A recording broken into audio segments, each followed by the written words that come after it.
isso me forjou. Claro. E aí eu decidi, não, eu não sou neutra. Eu tenho posição, eu sei o que eu quero da vida, sei que vida eu quero para mim e não é essa que está aí. Não é essa do capitalismo defendido pelos grandes meios de comunicação. E eu vou usar o jornalismo como a minha arma para fazer essa transformação e construir esse mundo que eu acho que nós merecemos enquanto seres humanos. Perfeito. Então, assim, respondendo brevemente, Que maravilha. não que existe maravilha, neutralidade gente. na vida, para nada.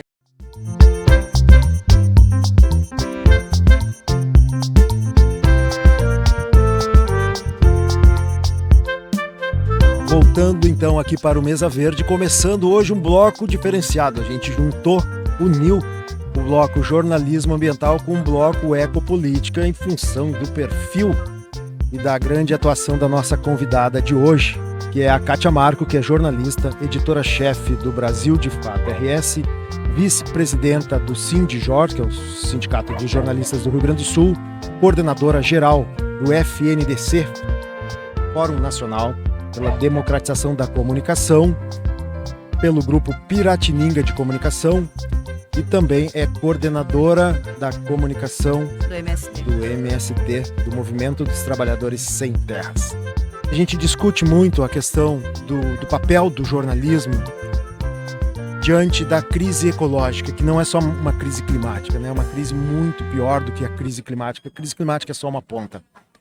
E o jornalismo tem um papel importante nisso, e um papel que vem deixando muito a desejar, em especial o jornalismo da imprensa hegemônica. Casualmente, eu publiquei ontem, saiu no grupo de pesquisa Jornalismo Ambiental da URGS, o meu artigo fazendo uma reflexão sobre esse assunto. Se não leu, aí te indico, inclusive. Tá bem legal. Boa. Não sei porque eu escrevi, mas eu acho que tá bem legal. Dicas na mesa verde. Acho que o pessoal lá da URGS, a professora Heloísa, é corajosa de publicar os meus artigos, mas enquanto estão publicando... Enquanto tiver coragem, aproveita. É isso aí. E é exatamente sobre isso. A gente tem que falar sobre o jornalismo ambiental e a crítica sempre é bem-vinda. Bem-vinda, Kátia. Não tinha sido bem-vinda. Obrigada, Everton. Obrigada, Milanês, pelo convite. É um prazer estar aqui. E que ideia boa, né? A gente fazer uma rádio assim no meio da feira, no sábado. E que é sempre um espaço tão gostoso de estar, né? É verdade, uma maravilha. Nós adoramos, né? E eu queria que tu falasse um pouquinho como é que vocês enxergam a pauta ambiental no contexto do Brasil de Fato. Eu acho que o jornalismo que o Brasil de Fato faz, desde que lançamos a redação aqui no Rio Grande do Sul em 2018, é nesse sentido, de trazer respostas a essas crises, trazer alternativas a essas crises, trazer as vozes de quem na sociedade está estudando e está implementando, fazendo na prática, né? Trazendo soluções na prática para enfrentar essas crises. Sim. Porque quando a gente fala de agroecologia, né, muitas pessoas acham que a agroecologia é tu plantar alimentos orgânicos, né? É uma alimentação saudável. Mas o conceito de agroecologia ele é muito maior do que isso. Claro. Ele traz uma visão de mundo, ele traz uma filosofia de vida, né? Ele traz Relação com relação não só com a natureza, mas com a sociedade como um todo, com o ser humano, a nossa relação conosco mesmo. Isso. Né? Esse respeito ao todo e esse se enxergar enquanto natureza. Eu faço parte desse planeta, eu sou aqui um grãozinho de areia nesse planeta, e se eu estiver desarmonizada com isso, eu vou desarmonizar todo o planeta. Sim. E é essa crise que a gente vem vivendo. Essa crise de quem sou eu nesse planeta. E o planeta está gritando e dizendo, te acorda, tu faz parte disso, não é à toa que está acontecendo tudo isso. Então o jornalismo do Brasil de Fato, ele vem nesse sentido, né? De dar vozes, da voz, eu nem gosto muito mais disso, de dizer das vozes, né? Porque todo mundo tem voz e hoje cada vez mais as vozes estão reverberando. Dá espaço, então seria. Alimentar e catalisar, né, as vozes desses movimentos sociais, como o MST, que vem, sim, fazendo essa luta e transformando a realidade no dia a dia. né? Os assentamentos do MST que buscam trabalhar a agroecologia, que buscam uma alimentação saudável, que buscam trabalhar sem agrotóxicos, que buscam trabalhar o seu solo e respeitar a natureza e respeitar os espaços, ele está trazendo essa nova sociedade.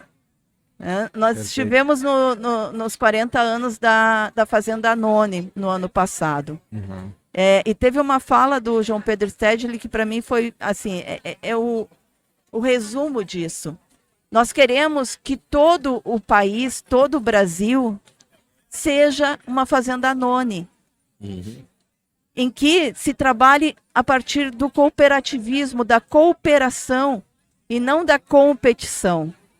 Onde se busque não só a alimentação, mas essas relações. Eu não sei se vocês conhecem a Fazenda Anone, também quem está nos ouvindo, mas lá tu tem um círculo onde é a agrovila, onde ficam as casas, e no centro é um espaço comunitário, no centro tem árvores frutíferas, no centro acontece a vida coletiva. Assim como tem outros vários espaços coletivos lá, né? Então, é isso.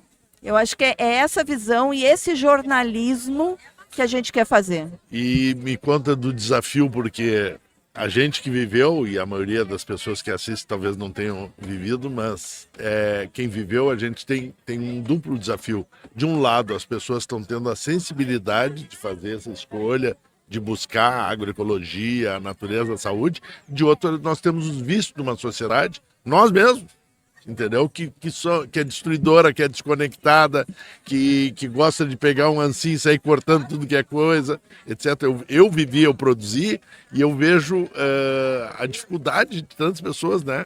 De nos autoeducarmos para conseguir ter uma prática de vida idêntica ao que pensamos, porque a gente está evoluindo no pensamento, precisa expressar isso na prática, né? Porque tudo nos leva para a destruição.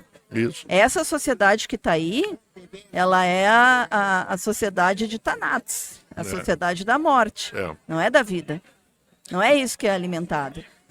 É uma sociedade ecocida, né? Como a gente tem falado. Ela está buscando seu próprio extermínio.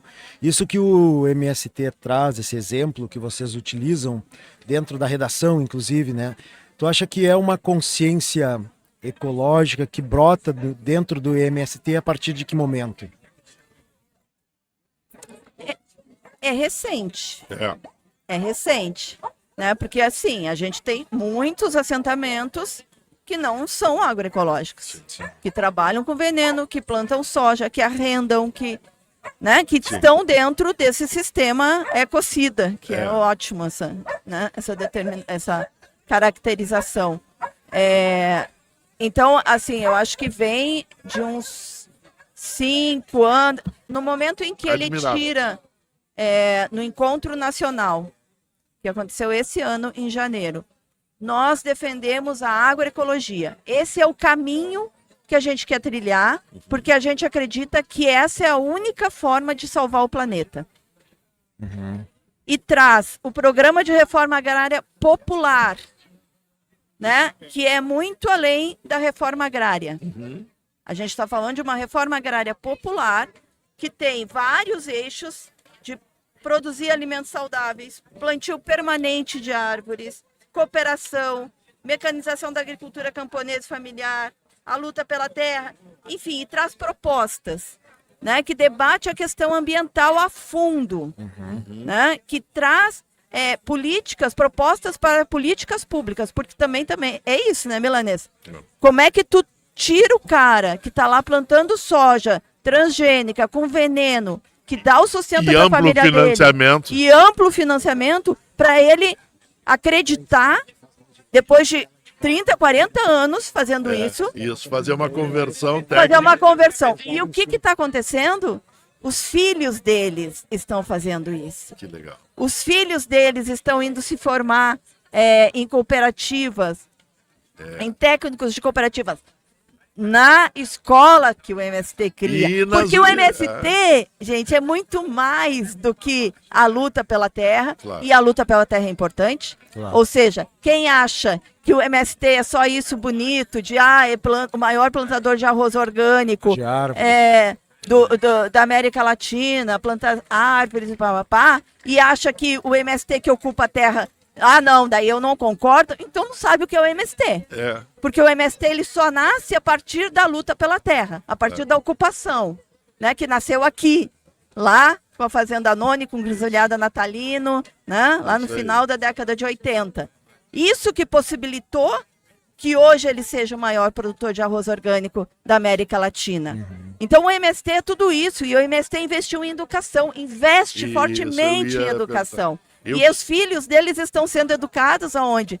No Instituto José de Castro, na ENF, na Escola Nacional Florestan Fernandes, e estão voltando.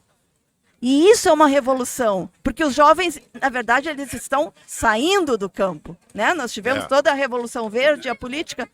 Expulsos do campo, né? E os jovens estão voltando. Mas para eles voltarem, eles precisam ter políticas. Eu preciso dar um depoimento como professor universitário. Onde eu dei aula na FURG, na Universidade Federal da Fronteira Sul, em Erechim, na FURG, sempre entre os melhores alunos, ou melhor, vamos dizer assim, os alunos que eram do MST estavam entre os melhores sempre. E não é por ser mais inteligente, não, é pelo nível de seriedade, de visão, da vida, de compromisso, né? E claro que ajuda uma boa alimentação para desenvolver o cérebro também, né? Sim. Uma boa alimentação orgânica e tudo mais. É verdade. Pessoal, lembrando que quem está acompanhando ao vivo aqui sobre a mesa tem 2 produtos que estão assim, não é sorteio, como é que a gente falou, é prêmio. É um prêmio para quem acertar. Para quem acertar. Pelo menos mais próximo, né? O que tem que acertar? Tem que acertar. Quantas variedades de batata doce tem atualmente na banca Stefanowski e quanto tempo, em dias mais ou menos, leva uma cenoura em abril, maio, junho para se desenvolver? Olha só, eu não sei. Viu? Isso é para o pessoal se puxar. E... Quem souber ou quiser chutar, a gente coloca nos comentários. Para cenoura, é assim, quem chegar mais perto, não precisa acertar em cheio, porque não é tão fácil. Agora, da batata, bom, é legal, é um grande desafio, tem que acertar em cheio, porque não é tão... Não, ainda bem que é na banca, né? Não é na América Latina, por exemplo. Não, aí é complicado. A quantidade de batatas que tem aí já... Não, é na banca e é nessa época, porque conforme a época do ano tem mais ou menos. Né? É claro que a gente está privilegiando um pouquinho quem vem mais na feira, né? Mas é isso aí, essa é a ideia. Claro, venha na feira. Quem não vem que passe a vir, pô. O cara morar na cidade que tem a maior feira agroecológica de rua do mundo e não vir, eu quero dizer o seguinte, primeiro tu tá rasgando dinheiro, segundo tu tá rasgando saúde e o terceiro, talvez o mais importante, tá rasgando o prazer de estar aqui, que é um convívio espetacular. É verdade. Essa coisa do dinheiro, né? Eu acho que a gente tem que começar a falar sobre isso. Porque as pessoas dizem, eu não compro orgânico porque é mais caro. Sim. Caro é ter câncer. Caro é ter câncer. Caro é tu ter que estar pagando médico. Isso. E ele tá comprando remédio. Ou seja, eu posso dar R$1.000 por mês para uma farmácia.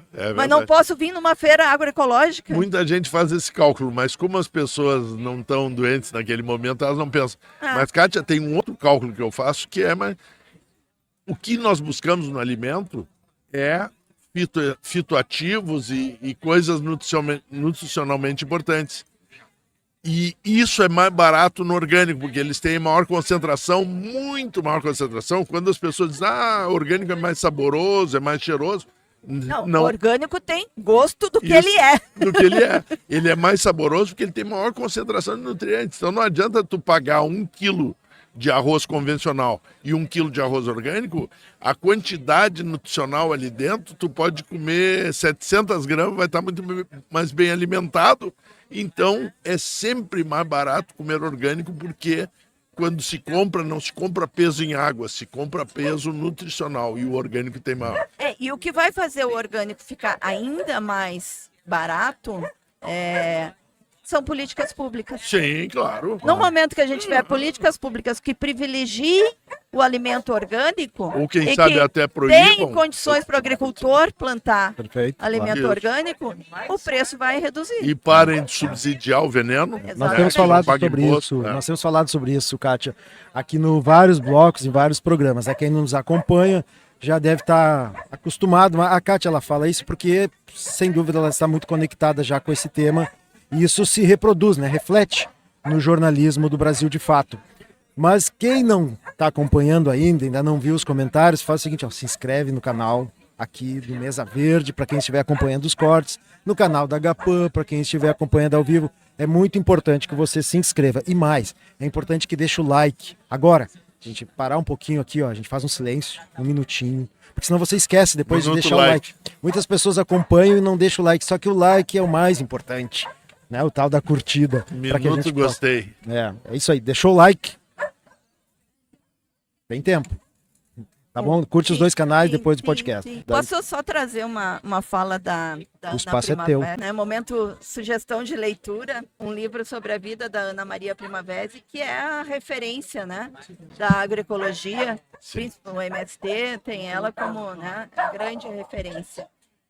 Ela diz assim, vida e morte, saúde e doença dependem do campo, do solo e não do serviço médico, dos hospitais, dos remédios, da indústria farmacêutica. Estes somente existem porque o campo decaiu. Claro. E a alimentação não é mais o remédio natural. O habitante urbano nem sabe mais que o alimento vem do campo. Muitos acham que nasce nas prateleiras dos supermercados, já ensacados, ou que a água brota nas torneiras. E tem muita criança que acha isso, né? Que o leite vem da caixinha. Sim, Podem negar ou ignorar o campo, mas é de lá que ele vem de qualquer jeito. Isso, nossa ignorância não muda. Então, quando a gente fala, né? O que a gente precisa fazer para mudar, eu acho que a primeira coisa somos ignorantes. Claro. Não sabemos. Eu não Abrir sei qual é o espaço para tempo aprender. dessa cenoura linda, entendeu? Que ela precisa isso. para desabrochar e Só aprende quem não sabe, né? só aprende Quem quem sabe não não consegue aprender. Sabe que o nosso assunto aqui, nós estamos dentro do bloco jornalismo ambiental, tá? Só que ela fala E de ecopolítica. Não, mas eu queria dizer uma coisa. Tem uma pessoa que está aqui na feira, ao vivo, e que está acompanhando o podcast pelo YouTube. Mas ela está aqui perto e ela acertou a resposta. Opa! Das batatas roxas. Então eu vou dizer para ela vir aqui, eu preciso que ela venha aqui para eu fazer uma pergunta para ela, já que está no presencial, vem aqui atrás, Eliege, eu quero saber de uma coisa. Ela está ouvindo lá. Aqui, ó, nossa colega jornalista do grupo de pesquisa, Eliege Fante, bem-vinda, tudo bom? A Eliege, que é associada da Agapan também, gente, e é do grupo de pesquisa jornalismo ambiental que a gente sempre comenta aqui. E uma referência, né? Uma referência também no nosso do jornalismo. E que vem trabalhando há muitos anos esse tema. É verdade, ecojornalista, né? Eu queria saber só uma coisa, para ser justo com todo mundo. Tu sabia da resposta ou tu chutou ou tu perguntou ali na banca? Eu fiz uma pesquisa antes, né, como uma boa pesquisadora. Ela fez uma entrevista. Baseado em evidências. Buscar as informações, né, como uma jornalista. Aí, como uma boa pesquisadora, fiz todo o levantamento e aí cheguei à conclusão e aí comuniquei ao público, né? Muito bem, então são tuas aqui as batatas. Aí tu vai ali na banca, diz pra Cris e pro Wilson que tu tá levando pra casa as batatas porque tu acertou em cheio. Obrigado pela participação. Uma delícia, maravilhoso. Sabe que dá, eu faço depois de cozida, eu fatio ela e dou uma fritadinha com óleozinho com óleo não, azeite de oliva. Azeite de Bota, se botar açafrão, então. Rapaz, só. E na chapa, assim, eu gosto, ó. Só na chapa, Só assim, na ó. chapa. Só torradinha. Experimenta depois nos dias. Obrigada, pessoal. Valeu, Eliege. Valeu. Obrigado pela participação. É isso aí, gente. Que legal, né? Participação ao vivo aqui na feira. Vamos seguir aqui pro nosso assunto. Eu acabei cortando um pouquinho, mas a gente quer dar continuidade. Volta pro assunto, porque senão eu vou longe aqui. O assunto, na verdade, é tu. Não. Tens o assunto. A gente quer explorar mais um pouquinho a tua visão e o teu pensamento, porque tu és muito ativa nessa área, digamos, mais social, né, do ativismo social, socioambiental, enfim, de uma forma geral, tu és uma jornalista ativista. Inclusive, um dos pressupostos do jornalismo ambiental aqui, do grupo de pesquisa da URGS, é o engajamento. E tu tens o engajamento. E eu queria que tu fizesse uma reflexão sobre o engajamento com a tal da neutralidade que a gente aprende nas escolas de jornalismo, nas redações comerciais. Queria que tu falasse um pouquinho sobre isso. Olha, neutro nem detergente, né? Eu fiz jornalismo na Unicinos. E eu estudei lá entre 88 e 94. E eu tive a sorte de pegar uma Unicinos efervescente, em que os professores faziam greve. Aliás, eu peguei a última greve de professores da Unicinos, em que o DCE era super atuante. Que legal. Em que a gente reabriu o Diretório Acadêmico da Comunicação, que chamava Tupac Amaro, né? E fizemos muitas coisas, em que eu comecei a atuar no Fórum Nacional pela Democratização da Comunicação. Ah, certo. Porque eu já, enquanto jornalista, via que não era aquele jornalismo que era feito na grande imprensa, na imprensa comercial, o que eu me encaixava, o que eu gostaria de fazer. E aí a minha monografia foi justamente sobre o jornal do MST. Um jornal que foi criado no primeiro encontro nacional do MST que aconteceu no Paraná. E que foi fruto de um boletim que nasceu com a ocupação da Fazenda Anone, que era feito via sindicatos jornalistas profissionais do Rio Grande do Sul. Qual é o jornal? O boletim era um boletim informativo de solidariedade aos acampados da Fazenda Anone. E que ele trazia, né, o que estava acontecendo naquela ocupação, que era, na verdade, cercada pelo exército, porque isso ainda era ditadura militar, né? E buscava solidariedade àquela luta que estava nascendo que nem era MST ainda, né? Era uma luta pela terra que estava começando a nascer. E aí, no primeiro encontro nacional, já no ano seguinte, se criou o jornal, e o Jornal Sem Terra acompanhou todo o movimento, e até hoje não tem mais impresso, né? Hoje está se transformando a comunicação, sendo muito mais digital, como tudo, Sim. né? Mas o MST sempre teve essa visão da importância da comunicação. E o jornal, mesmo tendo uma base, em sua grande maioria, de analfabetos, né? Porque as pessoas que iam ocupar a terra Sim. eram os desprovidos de tudo, inclusive das letras, né? Das palavras, da leitura. Mesmo com essa noção, se fazia o jornal para quê? Para mostrar que aquela luta que estava sendo feita lá no interior do Rio Grande do Sul também estava sendo feita lá em São Paulo, lá no Nordeste, lá no Norte. Existia pessoas fazendo a mesma coisa que eu. E isso criava um senso de pertencimento e de que eu sou maior do que esse corpo. Né? E o jornal ele era usado de forma pedagógica. A pessoa que sabia ler, lia as notícias para os demais, e aquelas notícias eram discutidas, e que vem do princípio, né, das comunidades eclesiais de base, das pastorais da terra, que foram da Igreja Católica, da Teologia da Libertação, que foram tão importantes para a formação desses movimentos sociais, né, do MST, e, enfim, estavam juntos, né?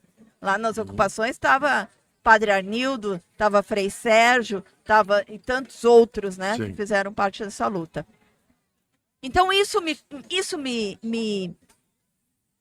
forjou como jornalista. Né? E assim que eu me formei, eu fui trabalhar com o movimento sindical. Eu fui ser assessora da ASURGS, a Associação dos Servidores da URGS. Né? E na mesma época, eu fui trabalhar no Correio do Povo na revisão. Então, eu tive a chance de ver os dois lados e escolher. E nesse mesmo momento, eu comecei a trabalhar em 96, e em 98 eu conheci o Núcleo Piratininga de Comunicação. E aí vem os meus mestres, Vitor Gianotti e Cláudia Santiago. Cláudia Santiago, jornalista, nessa época jornalista da CUT do Rio. Vitor Gianotti, um metalúrgico, um italiano, né? Maluco, que vem para o Brasil na época da ditadura militar para fazer trabalho de base nas empresas, nas indústrias,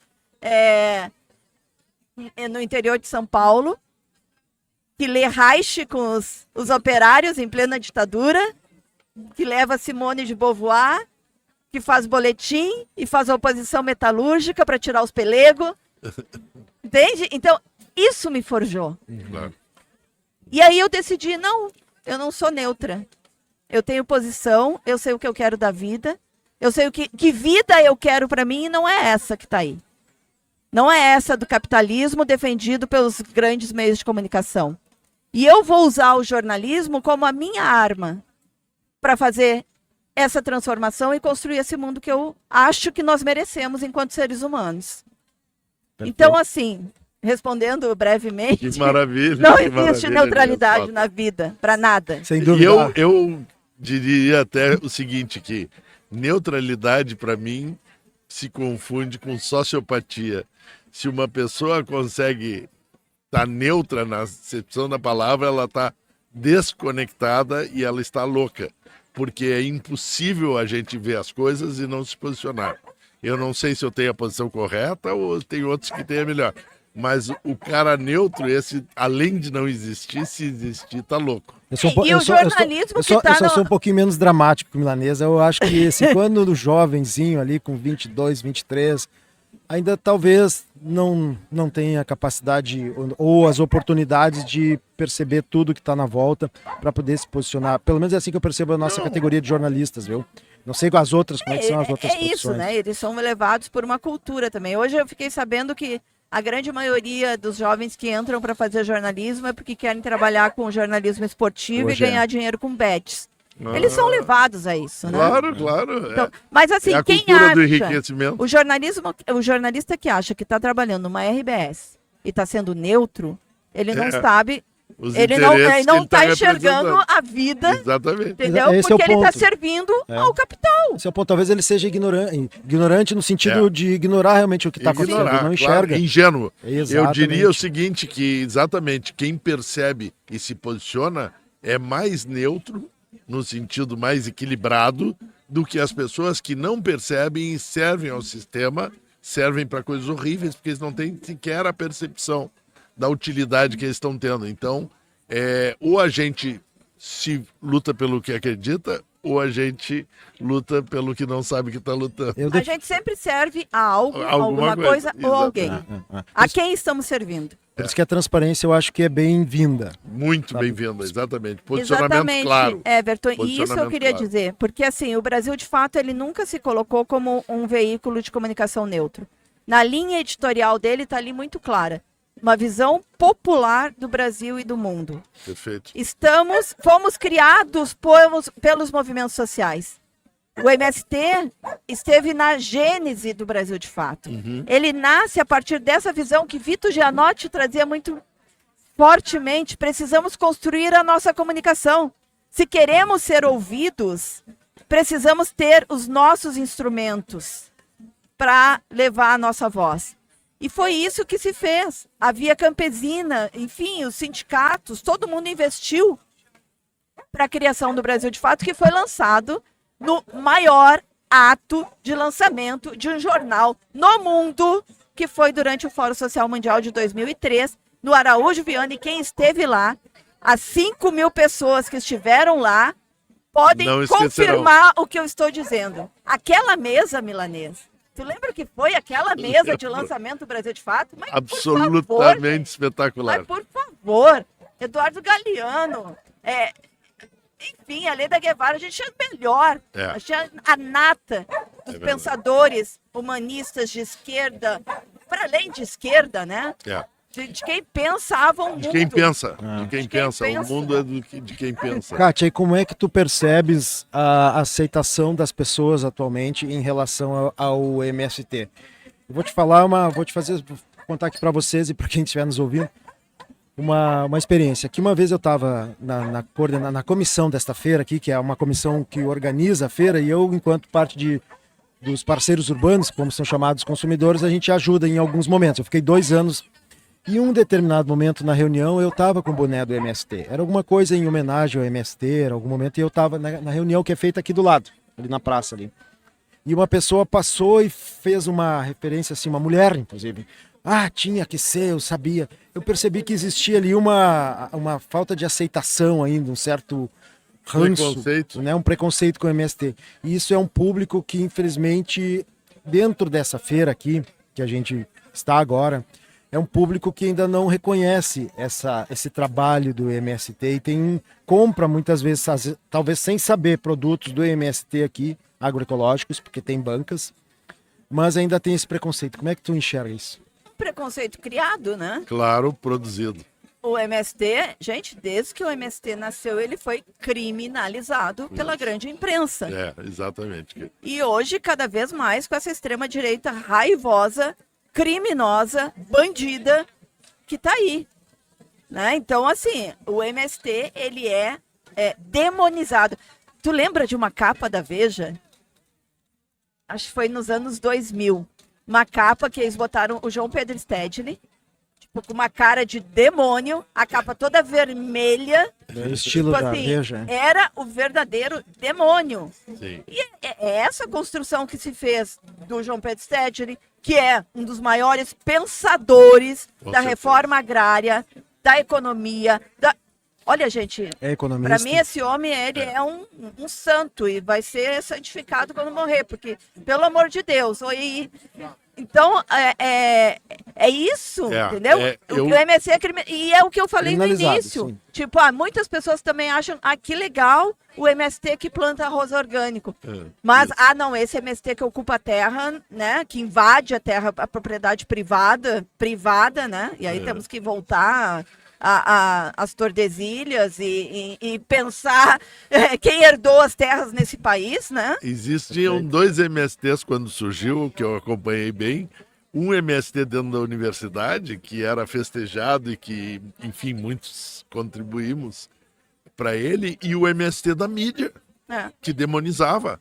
E começou com a Anoni, que é importante saber, uma área enorme de terra espetacular, que não era produtiva coisa nenhuma, herdada por gente que nunca Era produziu, o Capim Anoni, né? endividada, entendeu? E que para eles foi a melhor coisa do mundo ter sido desapropriada, né? Então as pessoas dizem, e a monstruosidade.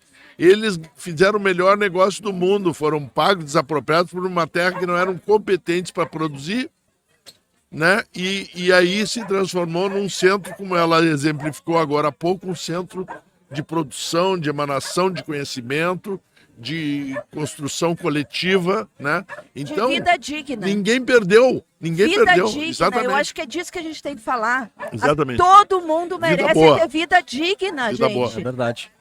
Por que que uns podem ter tanto e outros nada? É disso que a gente está falando.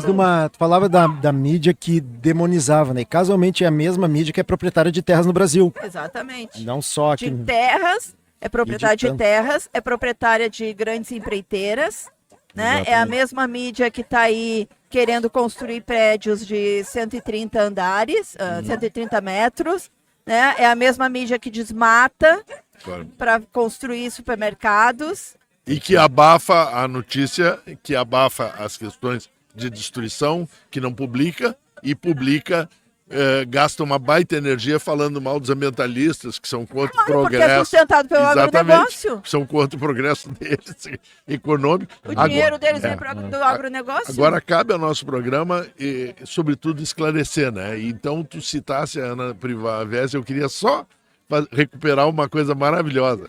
Num congresso de agroecologia, lá dos primeiros, eu li isso no livro de história, né? Eu estava ali, mas nem me lembrava bem. E nós fomos almoçar.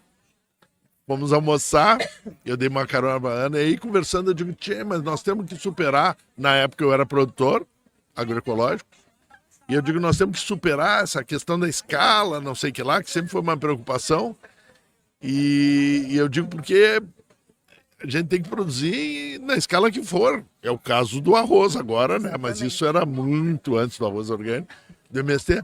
E ela diz assim, eu digo, tá, e tu acha que a gente consegue produzir em grande escala? Ela diz, não sei, depende do que tu acha que é grande escala. 50 mil hectares é bom para ti? Eu digo, é bem razoável. Aí ela diz assim, eu estou cuidando de uma produção de café de 50 mil hectares. Orgânico.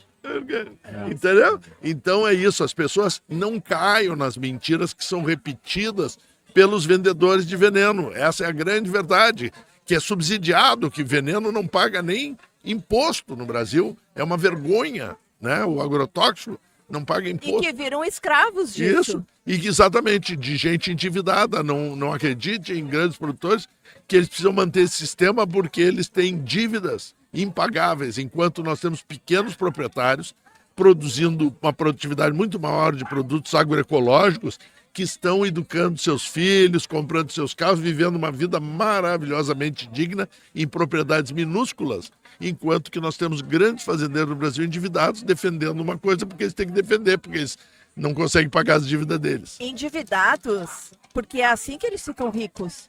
Sim. Só fica milionário, bilionário, quem tem dívidas porque não paga, entendeu? Porque não isso paga o aí. Estado. Isso.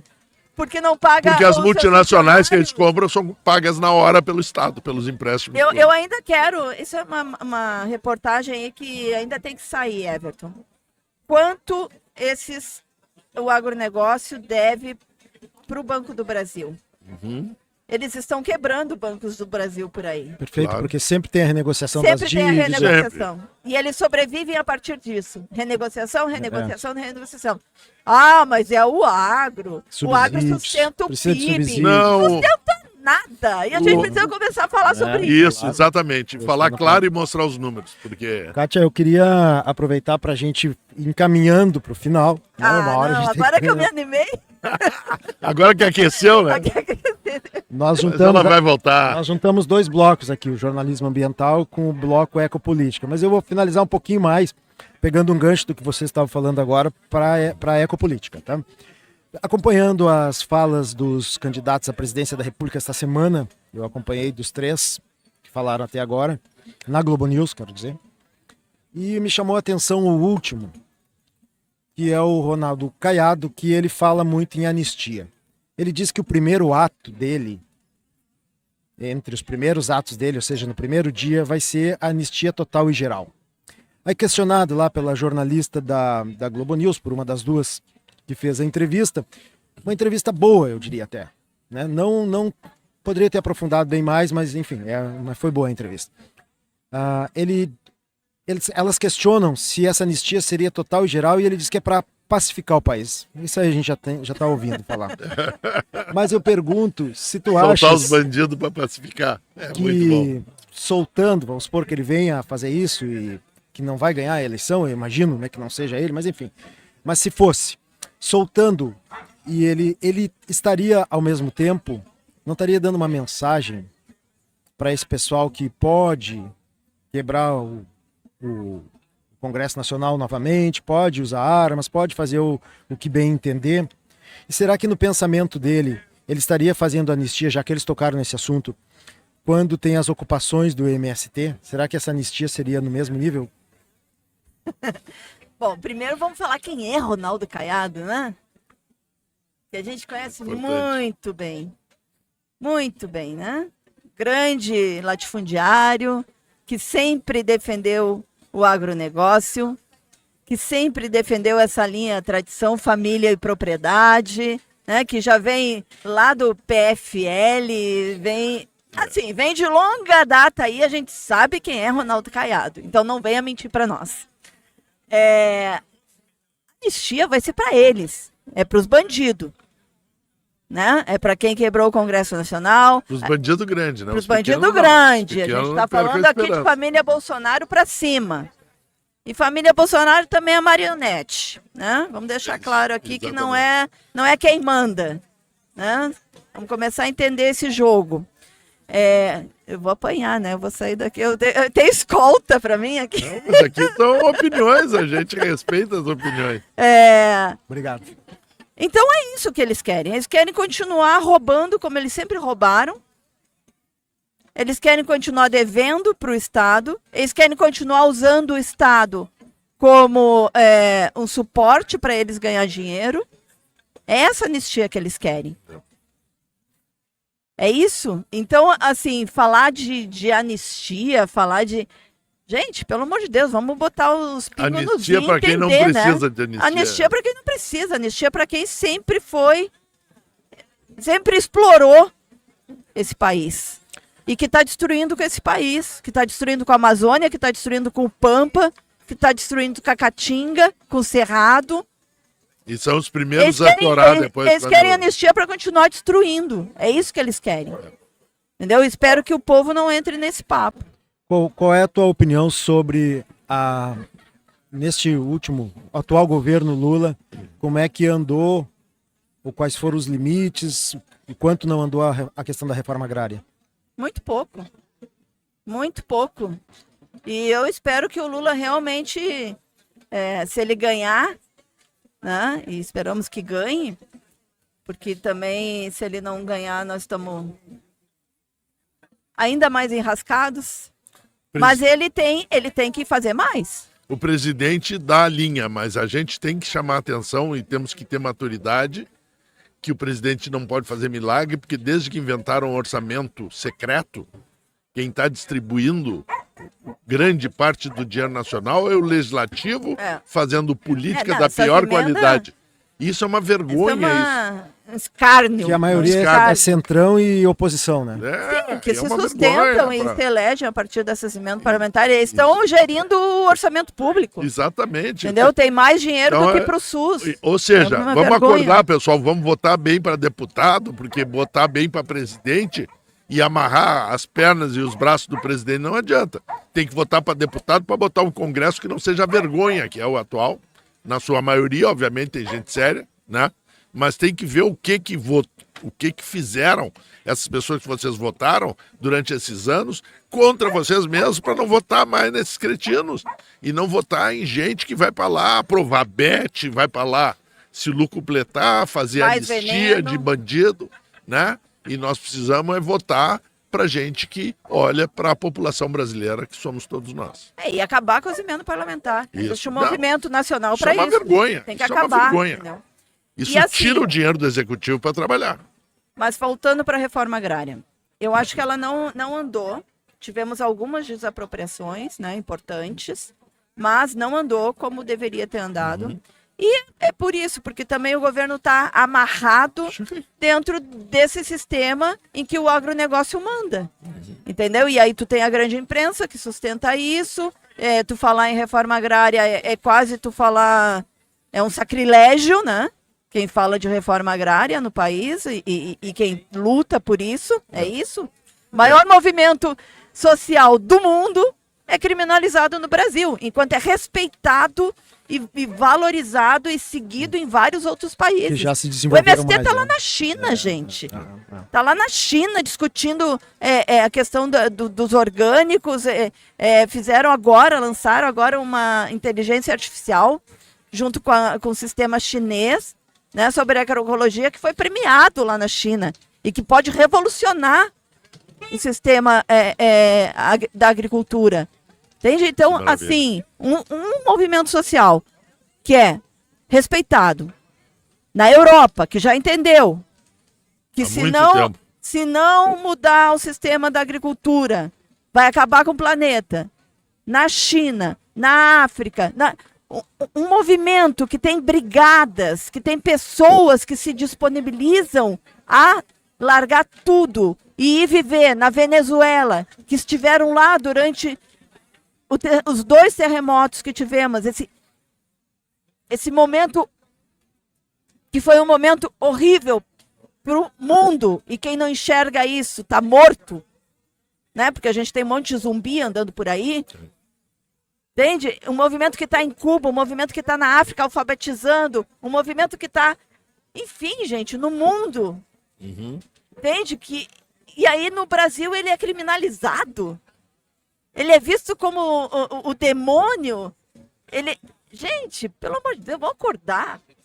Então, só por último, fica à vontade.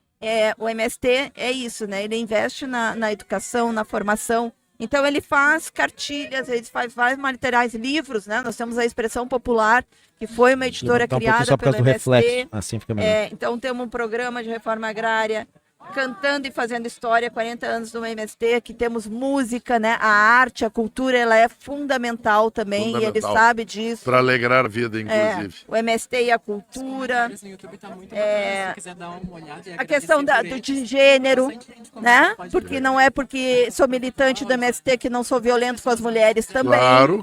Então precisamos educar. A questão do racismo. Então, assim, São vários materiais que são feitos, elaborados, né? São pensados e são disponibilizados para as pessoas estudarem. O João Pedro Stedley diz, se tu quer ser um bom militante, tu tem que estudar. Claro. Sem estudar, a gente não é nada.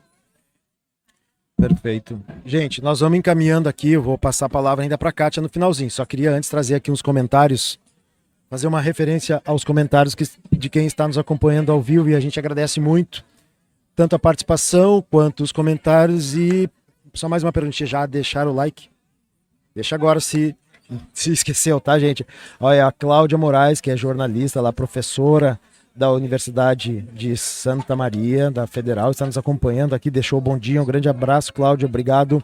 Um beijo para a Cláudia, que me manda várias estagiárias maravilhosas. Ah, olha só, e tem várias, inclusive o Francesco aqui que está com a gente, olha aí, ó. É cria da Cláudia. Quem mais? Ecogeração, eu não sei de quem é o perfil, mas deixo palmas aqui, muito obrigado, gente. A Eliege, que ganhou as cenouras, não, ganhou as batatas, veio retirar aqui, participou ao vivo com a gente. Obrigado, Eliege, também pela participação. A Cláudia de novo aqui, os comentários. O Juarez Tosi, Juarez que já participou com a gente também.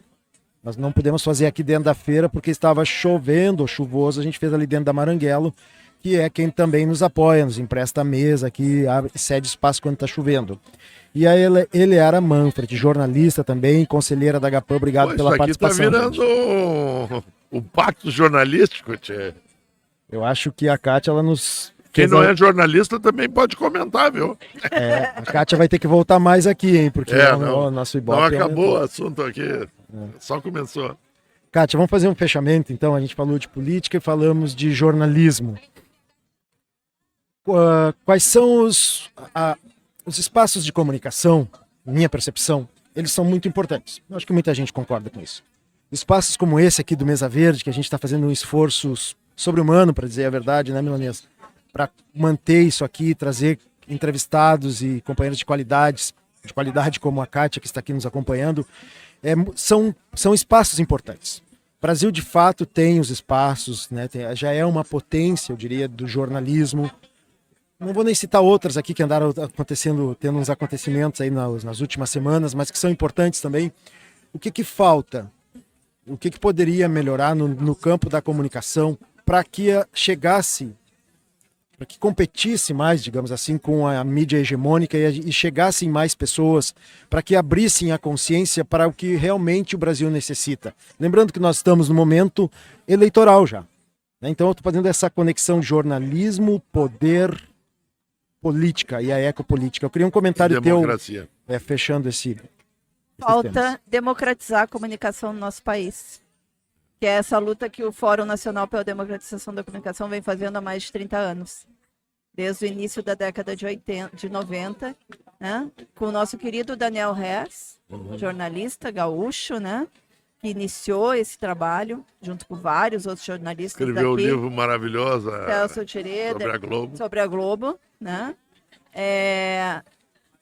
E que participaram do debate que garantiu os artigos da comunicação na Constituição de 88. E foi aí que nasce todo esse debate da necessidade de criar o FNDC. Né? E ali, nos artigos, já está garantido, né, a democratização da comunicação. Ali diz que é proibido ter monopólio ou oligopólio da comunicação. Aliás, lei que sempre existiu, né? Sempre existiu. Nunca foi cumprida. Nunca foi cumprida, nunca foi regulamentada. Porque sempre quando a gente fala em regulamentação dos artigos da Constituição que trata da comunicação, a grande imprensa vem e diz que é censura.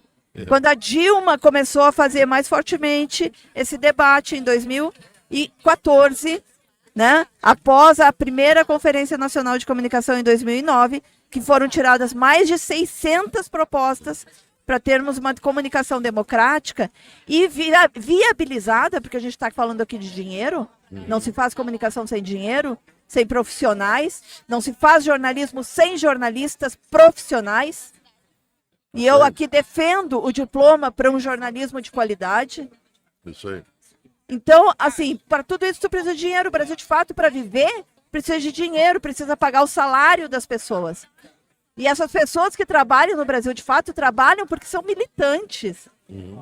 porque elas não recebem nem o piso, porque elas são MEI, porque elas são precarizadas, porque a gente não tem condições de dar condições dignas de trabalho para essas pessoas. Mas elas acreditam num projeto e estão construindo esse projeto.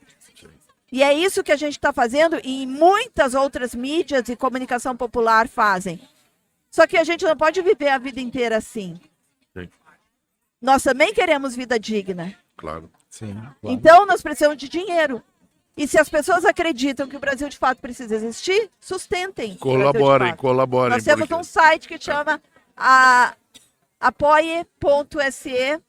apoia.se/Amigos do Brasil de Fato RS. Gente, R$30 por mês, talvez não faça tanta diferença para você, para nós vai fazer. Perfeito. É importante as pessoas entenderem que quando a mídia alternativa precisa de apoio financeiro, isso quer dizer assim, pô, mas eu assisto a outra de graça. É. Não assiste Não. de graça, eles estão tirando de ti tudo, inclusive o Tá país. dando a tua alma. É, a tua alma e o É, teu o país. conteúdo não é o mesmo, né, Não, gente? não é As gratuito. abordagens são diferentes. O que é muito importante é a abordagem. É muito importante a gente saber quando tu sabe o que paga e que tu paga, tu sabe o que vem e o que está comprando. Quando tu... Almoço grátis não existe. Quem está consumindo a mídia gigante gratuita está entregando o sangue para ela. Assim como quem está consumindo as redes sociais está entregando seus dados, que hoje é o ouro, né? Isso. Aí do mundo. Só para finalizar, mas essa mídia ela não pode ser sustentada só pelas pessoas.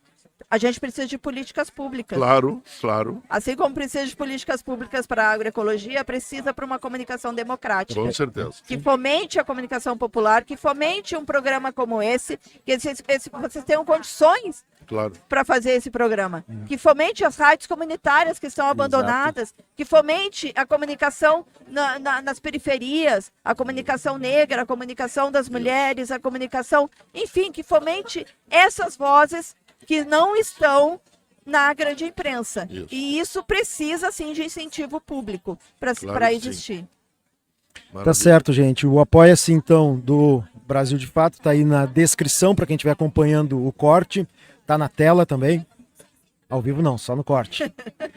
E a gente queria agradecer muito a tua participação, Kátia. Obrigado por ter vindo aqui. Sabemos que foi um grande esforço eu vir até aqui no meio da feira, mas é uma proposta nossa, é só fazer ao vivo, não fazer tele, né? Então, muito grato, foi um ótimo bate-papo. Depois a gente gostaria, ao vivo é assim, o pessoal da feira está comentando com a gente, é muito legal. Tem um monte de gente em volta aqui, gente, é muito bacana, embora às vezes o pessoal não consegue ouvir direito o que a gente está falando aqui pelos microfones, mas é muito bom. Eu só vou deixar esse material aqui com vocês, então quem quiser tá aí circulando pela feira, Ótimo. quiser pegar também sobre o Vamos botar O na fórum- banca da Gapan aqui. Vamos botar na banca da fórum Gapan. também, para conhecer, né, e participar, gente, porque nós temos comitê aqui no Rio Grande do Sul, temos reuniões, tivemos plenária semana passada, tiramos uma plataforma eleitoral que vamos estar entregando para os candidatos, então os candidatos aí a deputado, senado, governador, que quiserem assinar a nossa plataforma e defender, né, essas pautas tão importantes para a democratização da comunicação, estão super convidados. Importante. Tá bom, Kátia, muito obrigado, um grande abraço então e até a próxima e que seja breve. Milanesa, Isso aí. até mais. Perfeito. Obrigado, Kátia. Gostei, prazer. viu? Obrigada. Se você chegou até aqui, deixa a curtida, se não deixou ainda, se inscreve no canal da Gapan e do Mesa Verde e nos acompanha também nas redes sociais.